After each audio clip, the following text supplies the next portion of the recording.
Isimbi Cecile Gloria, umubyeyi w'abana babiri, utuye mu mudugudu wa Kiberinka mu kagari ka Nyamirambo, akarere ka Nyarugenge. Iyi nkuru y'urushako rwe ayihera mu ntangiriro z'umwaka wa 2020 ubwo nyina yimukaga aho yabaga akaza gutura mu rugo rw'umukobwa we.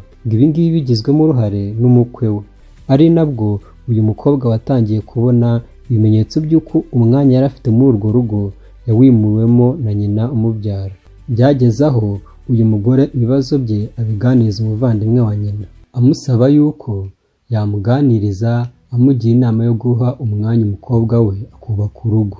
Nyina arabyumva, cyakoze umukobwa wa mwanya yari afite muri urwo rugo akomeza kuwubura. Nibwo yigira inama yo kuva muri urwo rugo, avuga ko wenda umugabo azaza kumucyura. Gusa umugore yarategereje ko baza kumucyura, ariko amaso ahera mu kirere, kuko Gloria yari azi ko naza kumucyura aribwo bazaganira ku bibazo byose bafitanye. Gusa umunsi Gloria ava mu rugo rwe, nibwo nyina umubyara yahise yinjira mu rugo rwe. Biturufu ryo kurera abana umugore yamutanye bakaba ari n'abuzukuru be. Ni ikintu uyu mubyeyi avuga ko usibye kuba cyaragize ingaruka ku rugo rwe, akomeza avuga ko ahubwo ari n'ipfunwe. Agenda ahantu hose bavuga ngo dore wa mugore nyina yatwaye umugabo. Gusa umugabo we atangaza ko ibyo bavuga abihakanira kure, akavuga ko ari umugabo w'imyaka 53.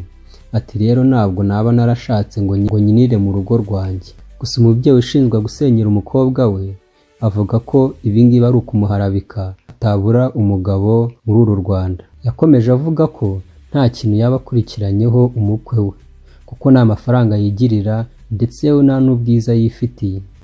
Gusa ku rundi ruhande abaturanyi batangaza ko urunguru rwari urugo rw'icyitegererezo, ariko baza gutungurwa nyuma aho uwitwaga ko ari umugore muri urwo rugo arusohotsemo, ubundi hakinjiramo nyina. Gusa ku rundi ruhande umugabo we akomeza avuga ko ibingibi umugore avuga ari iharabika, ahubwo akamushinja guta urugo rwe. Ibingibi byanagejeje ku kuba ibibazo byabo byaramaze kugezwa mu nkiko, aho urubanza rwabo rwahawe kuzaburanishwa mu mwaka wa 2027. Gusa mbere y'uko iyo tariki igera, umugabo yabaye asabye gatanya y'agateganyo, urukiko rurayemeza. Urukiko rutegeka umugore ko agomba kuva mu rugo buri kwezi, umugabo akajya amuha 170,000. Abana babiri bafitanye, umwe w'imyaka 9 ndetse n'uw'imyaka 5 bakagumana na se, ariko ababyeyi bombi bakagumana inshingano zo kubitaho no kubarera. Gusa umugore we yanze gusohoka muri urwo rugo, avuga ko yubakanye n'umugabo we, bikaba byarateye no kuba umwe arara mu cyumba cye n'undi akarara mu cye.